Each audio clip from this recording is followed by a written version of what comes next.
Hello, I thought today I was going to harvest the compost from my wormery. So here you'll see I've got a typical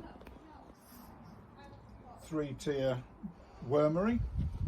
So first of all, you can see we've got some nice food in the top and lots of worms. So I'll just put the top aside, and the top level where there are food and worms, and then on the next level, or the next couple of levels, you'll see I've got some nice worm compost. So I'm just going to bring that over here and tip it out.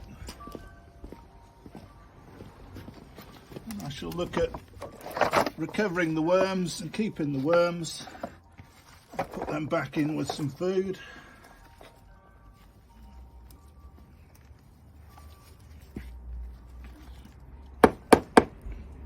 But you'll see that's lovely compost